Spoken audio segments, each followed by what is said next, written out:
Hello, Buglers, and welcome to issue 4278 of the Bugle, which is not only the last best hope of Earth, but also the podcast voted most likely to misuse Abraham Lincoln quotations in the first minute of a show. I'm Andy Zaltzman, and this is a podcast very much performed, produced, and listened to predominantly by human beings, meaning it is a show of the people, by the people, for the people. Come on, we want to cling on to that title.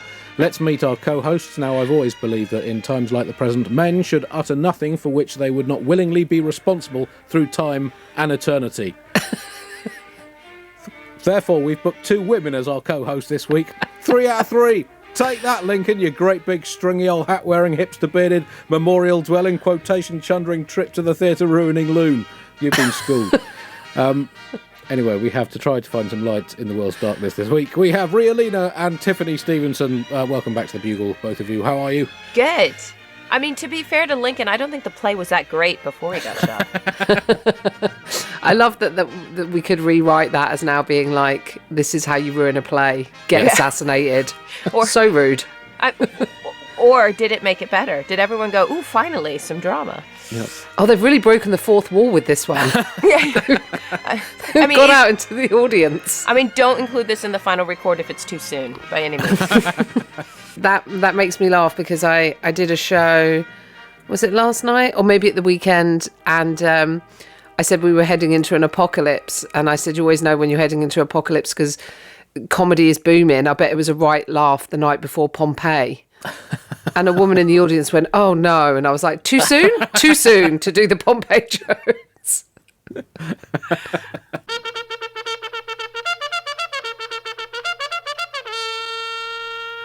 We are recording on the 23rd of October 2023. On the 22nd of October, 4004 BC, well, that was the date the world was created, according to the Bible, and also according to James Ussher, the thinking chronologist's mid-17th century primate of all Ireland, who put all the evidence together available at the time to conclude that the world was launched around 6 p.m. on the 22nd of October, 4004 BC. I mean, if you're going to launch a new planet, would you do it 6 p.m.? Do you not want to, get the morning news cycle? 6 p.m. seems a weird time to... And 2210, it doesn't really have a ring to it, does it? 2210. No. I don't know. Maybe they were aiming for like an early bird special or something. It's possible. I mean, get in at 6. I mean, something to eat. That's most of Monday gone, isn't it? Because it was a Monday, wasn't it? It was. Yes, it would have been a Monday, wouldn't it? It would have been a Monday. Yeah. That's most of it. Like, although to be fair, maybe God was he probably was procrastinating. You know what I mean? You get up on a Monday and you're like, oh, I really need to create Earth today. Oh, I'm just going to make a cup of tea first. I'm just going to, go through my mail. Yeah. Maybe Bob Geldof had a word in his ear. It's Said, possible. I don't like Mondays, so just move it. Like, if we could have half of it, half a day, it would be better. Or maybe that was the smallest job. And he's like, I don't need a full day for this job. So he just went, boom. By 7, he was done. He was having tea. Yeah, it's possible. I mean, just 6 p.m. this time of year, just as the sun was starting to go down. Or as we now know, just as the sun was staying exactly where it was and the brand new Earth chose for whatever reason to rotate in a west to east direction. If it had gone the other way, we'd have had evening in the mornings and mornings in the evenings. And I think breakfast would have been our evening meal upon such threads. There's nothing wrong with pancakes at night. I'm sorry, we all do it once a year. We can do it the rest of the year. But also, wasn't Monday the day he created the sun? Oh, that's a good... I'm a bit rusty, to be honest. I know. How dare you? It's the only half of the book you're supposed to know. It's right at the beginning. I've forgotten it all by the end. I like the fact that it was just arbitrary. I'm going to spin this way, or I'm going to spin this way. Yeah. You can't tell a girl what to do. It was 6 p.m. End of a long working day to me. It sounds like someone just hacked out an imperfect planet to meet a deadline. I'm not saying he should have worked unpaid overtime. But maybe it would have been better to admit, I haven't finished this yet. It's a bigger project than I was anticipating. It's more complicated than the other planets that, frankly, I hacked together in no time because I couldn't be asked to make them even slightly inhabitable. I mean, that's a very male attitude. So if we do need proof that God is male, I think the fact that he just launched Earth at 6 p.m. on the 22nd of October is probably the final proof that we possibly need. Did God have ADHD? Is that what you're telling me? Yeah, that's why they all have Just different lengths of year. Yeah. I'm going to go do another one now. I'm bored. It should be said, for the sake of balance, that some experts have cast doubt on the 6 p.m. 22nd of October 4004 BC date. What? No, I took it as gospel. Suggesting it might have been wrong by somewhere in the 100 million% region, give or take. Others claim the official launch might actually have been at 9:30 a.m. on the 23rd of October 4004 BC, and that God merely put the Earth in position at 6 p.m. on the 22nd in order to be ready for the gala launch the following morning, even though he hadn't actually invented mornings at that point. I think I'm right in saying. The launch was not without its problems, of course. No, the gala launch was on the Sunday. Oh, right, okay. You really are rusty. I'm very, very rusty. God, of course, spent much of the next week adding various bits of functionality to his new orb, such as day and night, land and sea, the sun and the moon, plants, animals, wasps, the groove, bass, snark, misprint in the order form, regrettable with height, and trains, which were withheld after issues arising from the lack of tracks at the time. But it wasn't long before things started going wrong for the world, as God got impatient and made a couple of nudie people to keep himself entertained, and the rest is unremittingly squabbly history. And just over 6,000 years later, here we are, and everything is pretty much the moral of the story, take your time. On the 23rd of October, 1940... Really? it really brings a new meaning to the phrase garden snake, because if they didn't have trousers, exactly. That's, And everything is run by Apple. Well, there you go. Some things never change, Tiff. It was predicted in the beginning. Well, because it was Microsoft in the beginning was Word. That was Microsoft initially, and then of course Apple came in as a challenger. 23rd of October 1947, celebrity animator Walt Disney testified to the House Un-American Activities Committee. The committee was trying to find out people who indulged in un-American activities such as compromising, respectfully listening to other people's views, cricket and ordering a small-sized soft drink, and communism, of course. Disney named his own employees that he believed to be communists, including Donald Duck, the nephew of arch-capitalist Scrooge McDuck. Often goes that way in families. Goofy, the cartoon dog. Not sure there was much evidence of that, more than the fact that he wore a turtleneck and a hat. Oswald the Lucky Rabbit, of course, was originally Oswald the Idealistic Rabbit. Pinocchio, straight out of the Stalinist Ministry for Truth. And Eeyore, from the Winnie the Pooh Disney cartoon. Eeyore, short, of course, for egalitarianism transmuting inevitably into authoritarianism. Anyway, all up before the beak, thanks to Walt Disney. As always, a section of the Bugle is going straight in the bin. This week, new world records. There was a sensational world record set a couple of weeks ago for the world's largest ever pumpkin. We will have more pumpkin news later. That is a phrase I never thought I'd hear myself say. But we look at other records that could be set in the rest of this year, including most simultaneous utterances of the phrase, "Oh God, we're doomed," most sincere use of the phrase, "I'm sure it will all turn out for the best," longest strand of spaghetti, that's contingent on a court case that allows an Italian train company to define the new Milan to Beijing railway as pasta for tax purposes. And most abuse disseminated on social media. New record, the social media user @2true4you has clocked up his or her, or their, definitely his, 350,000th different individual abused via social media platforms, a total of 3.7 million discrete individual insults, threats, and sundry other vituperances, which have been delivered at a rate of around 500 per day since @2true4you first logged into MySpace in 2003 and realised quite how much easier and less risky it had become to dispense viciously worded personal infections rather than his previous method of waiting for a train or bus to reach his next stop, swearing at someone, and then jumping off.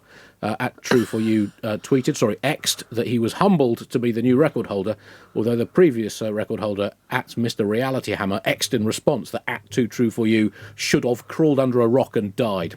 Records to look out for next year include least dignified election campaign. That section in the bin. Oh. It feels like quite a long start, that. I mean, it was a big bin, isn't it? It's a really big bin. Big bin. And it's on fire. So I often find, I don't know if you find this as well, that when the news is, as it is now, and I think we can fairly say this, difficult for comedy, I find it much easier to write shitloads of bullshit. So that might explain why that beginning was so long this week.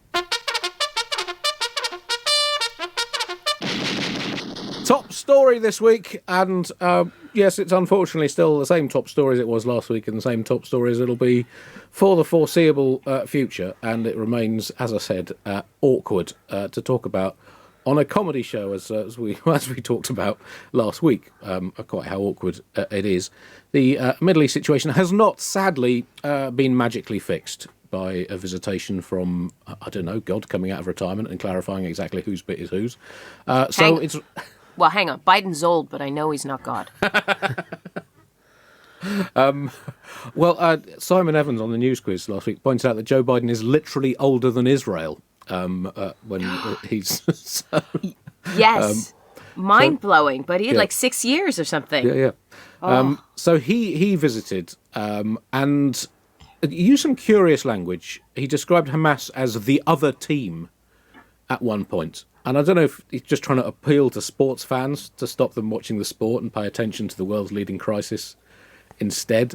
But the other team, that's a curious way of putting it in these difficult times. And he also made a prediction that, even by the standards of an octogenarian whose grasp on reality is maybe not quite what would be optimal for a leader of the world's most powerful country, predicted that freedom will win, which was... one of the most wildly optimistic predictions I've ever heard. I think freedom at the moment is about 100 to 1 in the betting. It's pretty hard to see how it can win. He did say the terrorists will not win, and I agree with that, because terrorists never win. They just share defeats more widely. But and I'm a huge fan of freedom. It's been one of my favourite hobbies throughout my adult life. I really hope the Big F can do it, and I admire the old man's optimisms. But it seems unlikely. We don't need to go into too much detail on this, but as comedians and citizens of this planet, how have you dealt with the last 2 weeks? This social media situation, I think, is out of control. So when it sort of first happened, I was like, okay, so sort of cautiousness, and then everyone's throwing an opinion and speaking, and you're like, please stop speaking.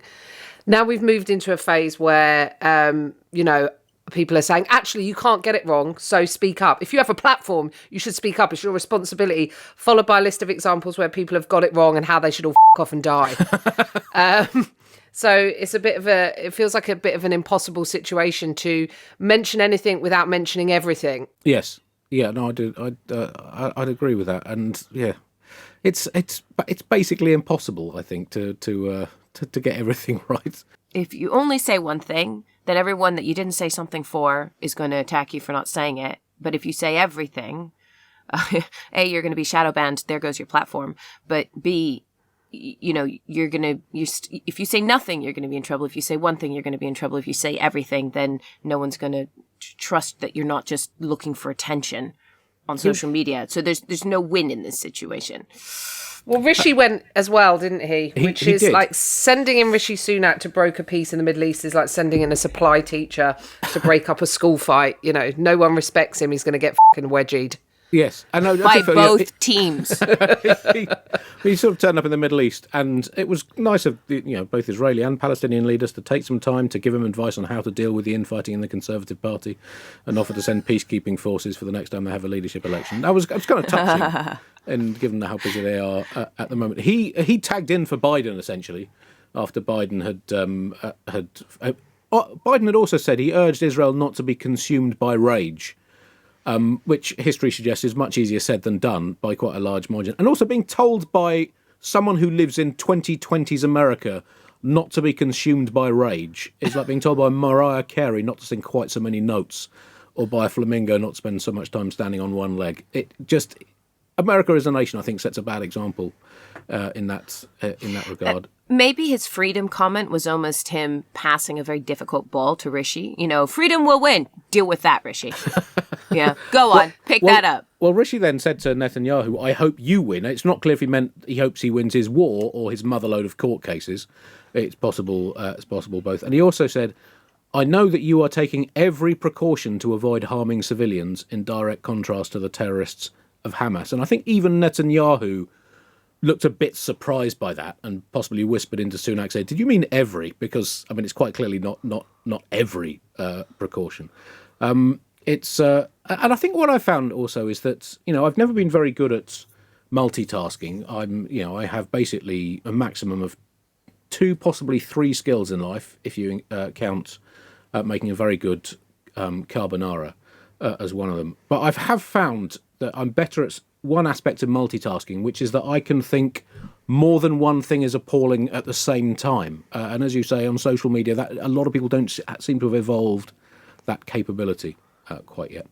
Yeah, there needs to be a paperclip. Like the paperclip that goes, "It looks like you're trying to write a letter. Can I help?" You need a paperclip that says, "It looks like you're engaging in whataboutery. Can I help?" Like that. I've thought that way before, this recent round. But it just when you said there that Rishi had tagged in for Biden, it made me think of them as like a wrestling team. And now I need mind bleach to get the idea of Rishi Sunak and Joe Biden.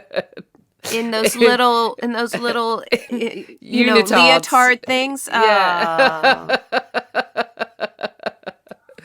I love it. It's Biden taking a chair and like smashing it. The first thing I thought when I saw that Rishi had gone was, "Oh, I bet he took a private plane." That's how much I've been geared to just hate him traveling. It's just going, "Oh, and how did you get there? Should have walked. Taken a small boat, mate." For those wanting, certainly me, to find things to take your mind off global problems, a few suggestions from the Bugle, other than the obvious of watching as much sport as humanly possible. Option one is to calculate the volume of things. Have you ever wondered what the volume of an orange is, or maybe of a medium-sized dog? Perhaps you've long been curious about the volume in litres of a lamppost, a bollard or a hedge. Well, if you haven't, now might be a good time to start doing some calculations, because it's going to be a lot more fun than sitting down to watch the latest update from our Middle East correspondent, sad-faced Brian. Alternatively, option 2 is to wonder about sports stars whose names sound most like brand names or diseases. Was Dutch footballer Romeo Zondervan the biggest rival to the Ford Transit in its early days? Have they ever found a cure for Vetus Gerolitis?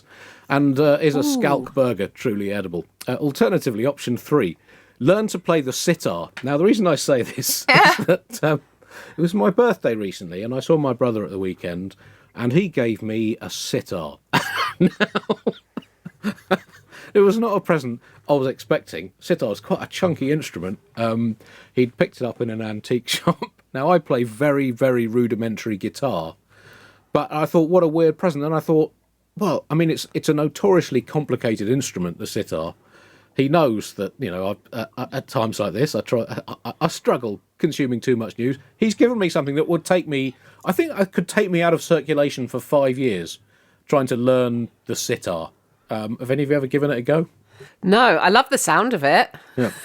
Well, not if you've heard me attempt to play my new sitar, you wouldn't. Oh, we've got unplayed banjos in this house, which is a great band name. Some people know I play the ukulele, and that's where my stringed instrument journey will stop. 4 strings is sufficient. I do not understand how guitars work when you only have 5 fingers and they have 6 strings. Like I'm good at maths, and yet that blows my mind. So no, the sitar's.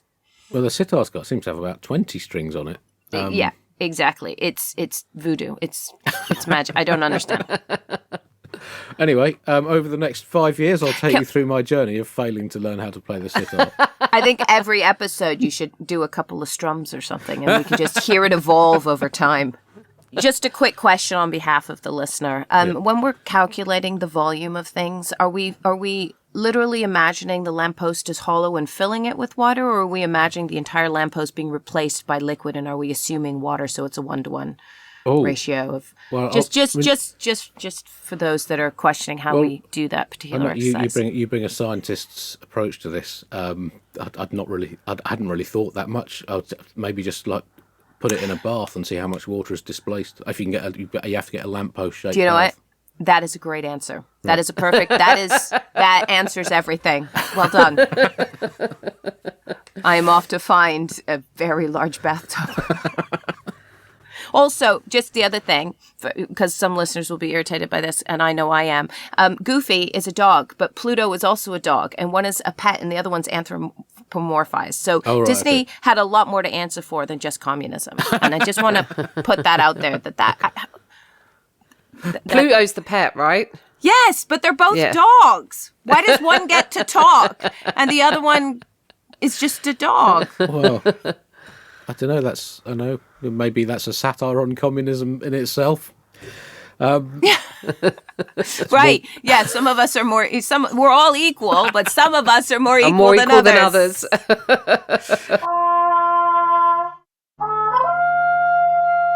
Other news now. So we're going to try and find some little shafts of hope, of optimism, or distraction over the course of the rest of this show. Let's start with some new research.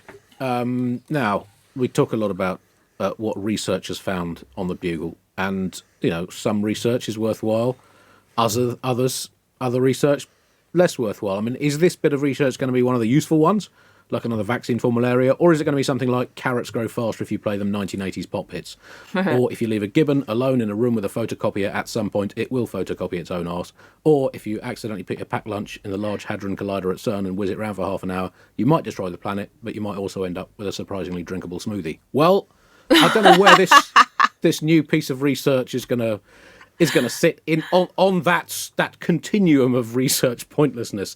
But they found that people pay less attention to tasks if they're working alongside a robot. Now, Ria, as I said, you are a scientist, a qualified scientist. Yeah, the best kind of scientist. Well, you know what? A robot did my thesis, so does it count? I mean, is this surprising what they found here? That people pay less attention if they think a robot is doing it for them.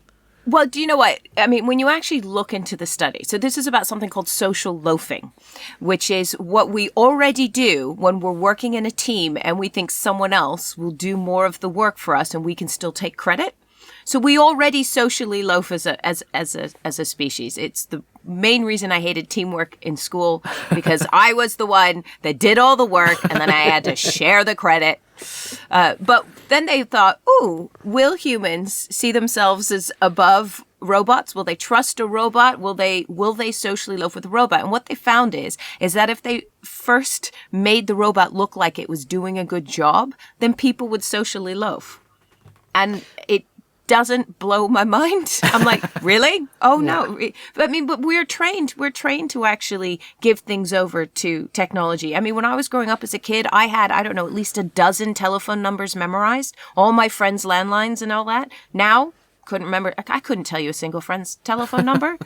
I struggle to remember my kids' phone numbers, and I need those. I mean, the day we were all handed a calculator and wrote the word boobs on it was the day that we handed over any kind of autonomy in trusting our own.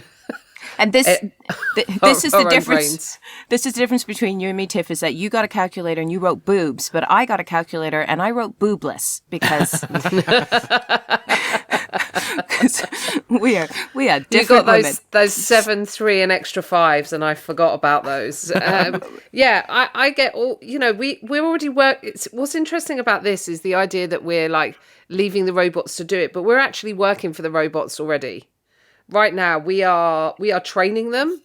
We are working for them. When you go into Google Capture, that's literally just going human eyes, like training the robots to recognize that's a traffic light, that's a motorbike, that's a bridge, that's a sign. We're already working for them. I already receive all my messages from the machines. Like sometimes I feel like they're trying to insult me. Actually, my handbag the other day was so heavy when I put it on the front seat of the car, it came up with a message that I needed to. The passenger needed to put their seatbelt on. Oh! My handbag is so full of crap. But sometimes I'll go to the I'll tap my Oyster card and it will say incomplete journey, and I view that as spiritual advice. So that's where I get most of my modern philosophy. If the computer says accept cookies, I'm gonna have cookies. I'm taking it all on. Am I the only one that has a higher expectation of robots than people? Surely this doesn't surprise me as a study. Yeah, I mean that's what robots are for, isn't it? I mean, to do stuff better than us. At least that's what they're for in the current interim period between us inventing them specifically so we can slack off and them taking over the planet and making our children and their children work their asses off for them. So I mean, we're in the sweet spot right now, aren't we? Yeah, but I'm sorry, but I mean, again, as a tech geek, as an autistic, I do not think we'll be working for the robots in the future because the robots wouldn't have us. Have you seen us? We're inconsistent. We have no attention spans. What robot would go and we will get the humans to do some of these jobs? What? Good point. That's a good point. I know. Also, maybe we'll be used as a power source. Alternative. They'll be plugging in and charging from us. Giant hamster wheel with all of humanity on it. That could work. But will it be an onshore hamster wheel or an offshore hamster wheel? You can't have an offshore hamster, can you? I mean, that's lethal. Isn't that a beaver? I don't know. Beavers don't live in the sea.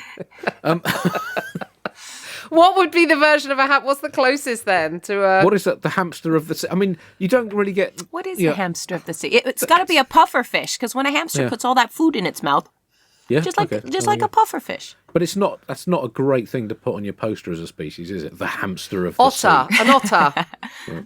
An otter. I think there's still freshwater. Otters are You get sea in... otters. You do get sea otters. Oh, yeah, okay. Yeah. I've seen those guys. Chunky. Yeah. Yeah, they're chunky. They can be quite vicious, but they're also very cute. Yeah. So, like a hamster. I mean, well, you know what? You cannot be distracted by the cuteness. That's how Rishi Sunak became Prime Minister. We went, oh, look, Dishy he's so Rishi. cute. Wasn't he called Dishy Rishi? He was. During the pandemic. I think it was the eat out to help out that gave him that. But I mean, of course, this happens that we rely on technology. I know, if there is a toaster in my kitchen, I put less effort into glaring at the bread so the intensity of my stare burns it to a crisp. We rely on technology.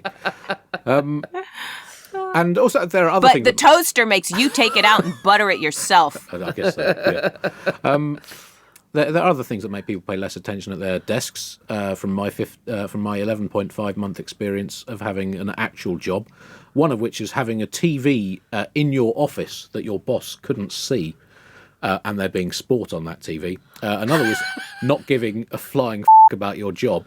And also, another thing was thinking that your job, your boss and your company were all complete waste of time and indeed space. So those also dipped the productivity level, I found.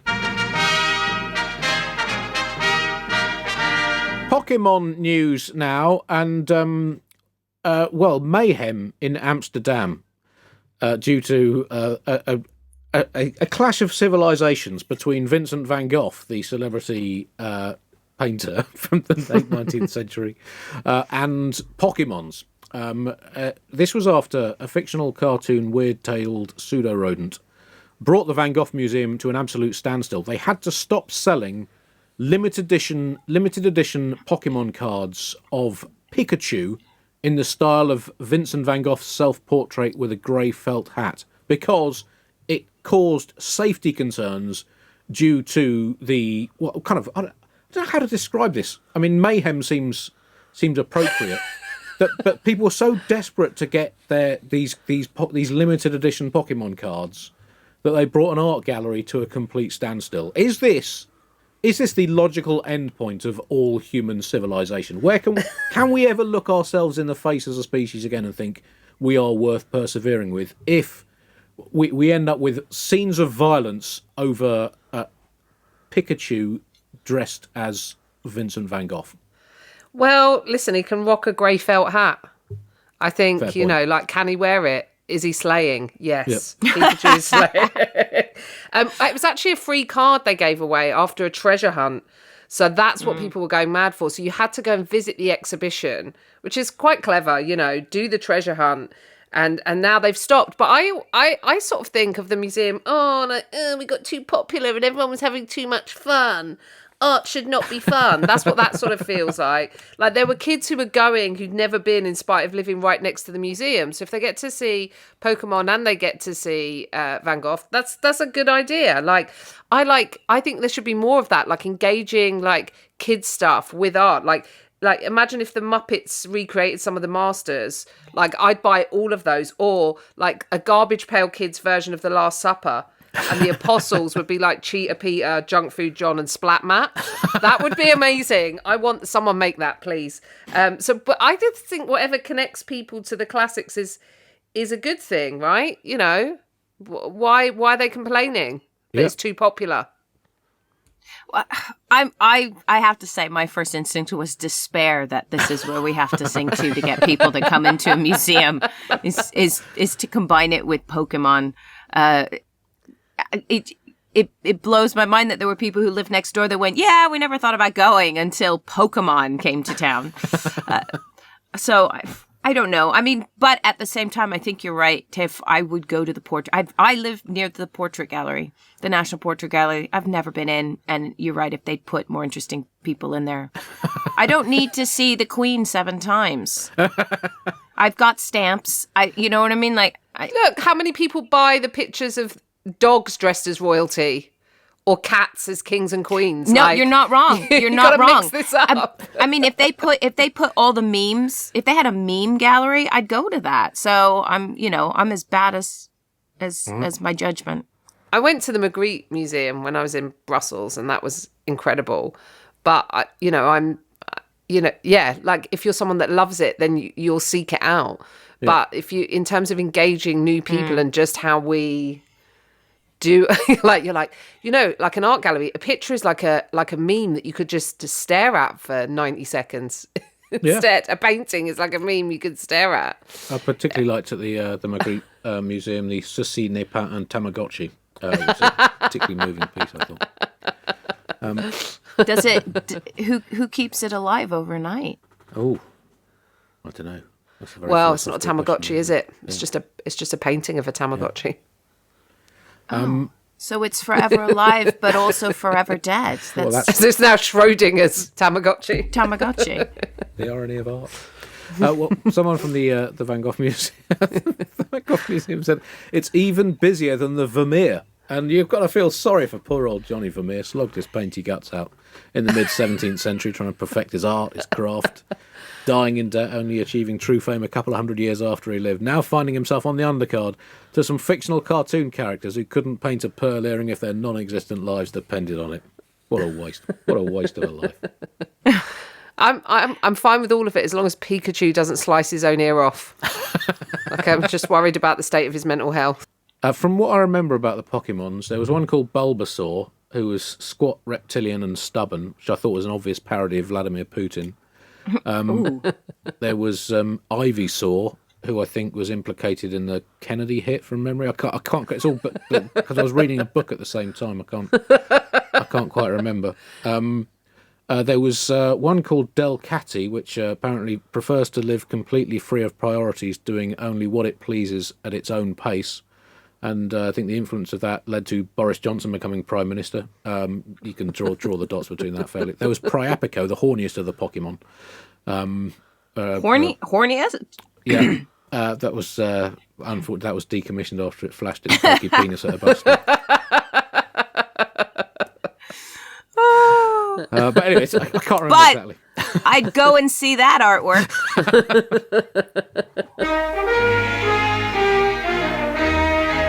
Moving on now to priest versus pumpkin news. And, well, I mean, this is a rivalry as old as time itself. A parish priest has had to apologise to local children in the Czech Republic after stamping all over Halloween pumpkins near his church, claiming that he was protecting the children by removing satanic symbols. Which, I mean, is that not a slight overreaction to a Halloween pumpkin? I mean, how? Also, as long-term buglers will know, I mean, the research we've done on this show shows that Halloween was in fact a Christian festival, and goes back to when when a teenage Jesus turned his mate's head into a pumpkin, and then told the parable of the sexy nurse. It's my favourite time of the year. This is where the Scots and the Irish argue over who invented Halloween while the Americans get furious in the comments. It's a fun time to sit back and watch that. But also, what you have to remember, Andy, about this, you think this is an overreaction, but pumpkin spice lattes are at a premium right now, so you just got to do what you can. Well, he could be in with Big Pumpkin. He could be in with Starbucks. They are the spice melange of basic Instagram posts at this time of the year, you know? I mean... It's quite an impressive display, Ria, when you say, because I'm looking at the photos. There's quite a lot of pumpkins there, and he's really gone at them hard. And you know what? I'm going to be honest. I'm relieved. So the Czech Republic, it's Czechia now, isn't it? Czechia is not known for being that religious. So here we have this random Catholic priest in the middle of Czechia, trying to protect children from evil. And normally they are the evil, aren't they? The Catholic priests. They are the evil that put children in danger. So the fact I'm looking at the picture and I'm relieved to see that he stamped on all of the pumpkins. Because if he stamped on all of them but one or two, I'd be like, go check on those children and make sure they're okay.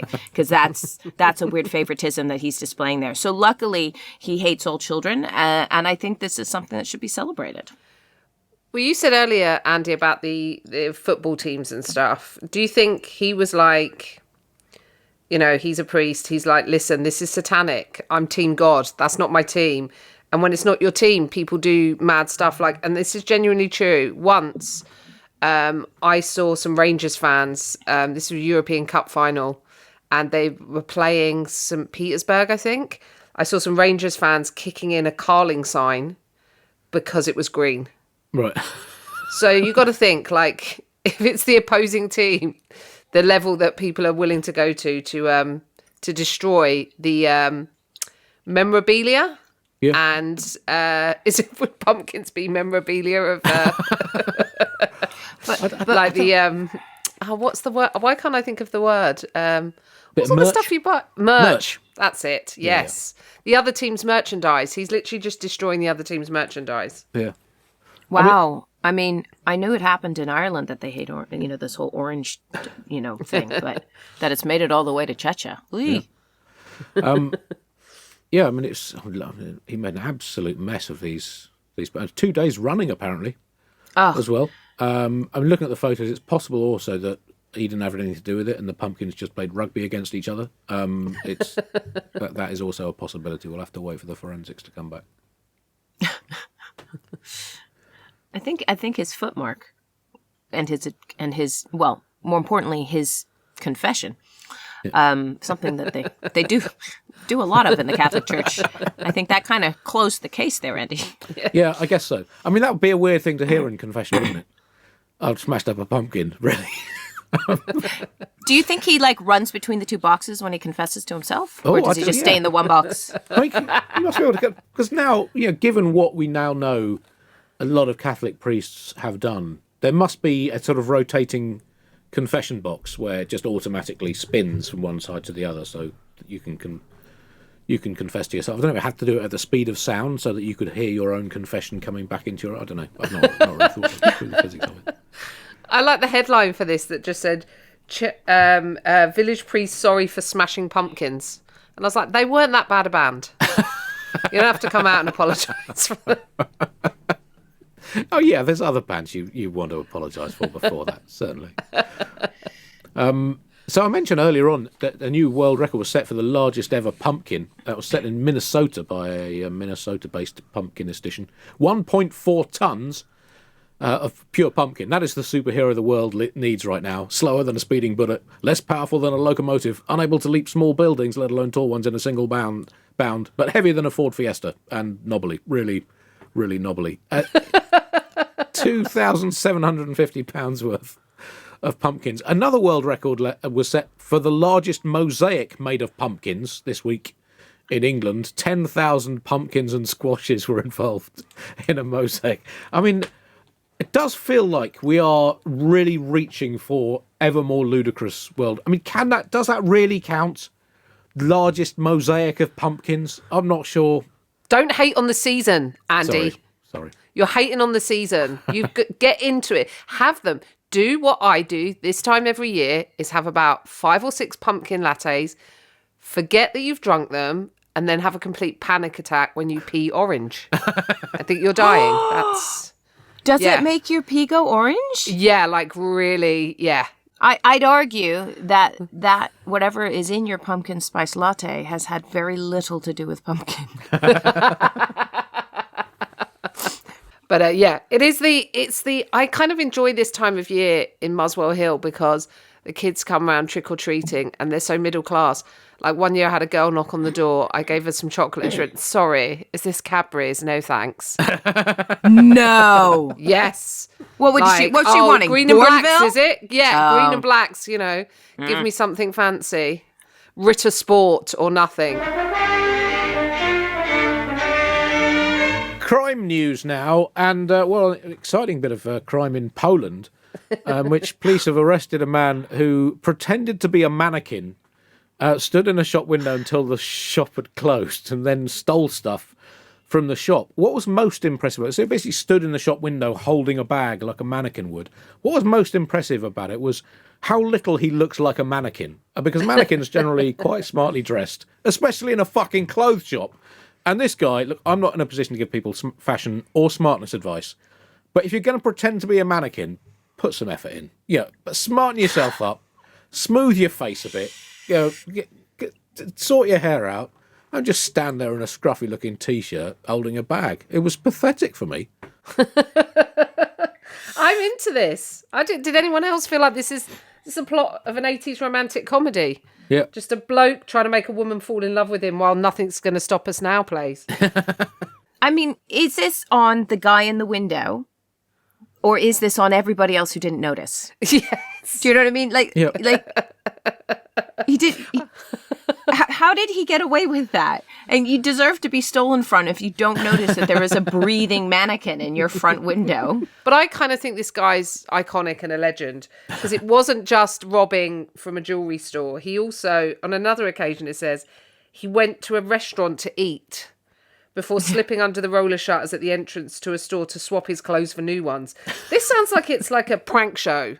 Like, are we sure this is a genuine crime has happened? Because I kind of like the refreshing old school cat burglar vibe, It's funny that he does this trick in order to steal clothing, because if he just came to Covent Garden, he could just stand still and make a fortune.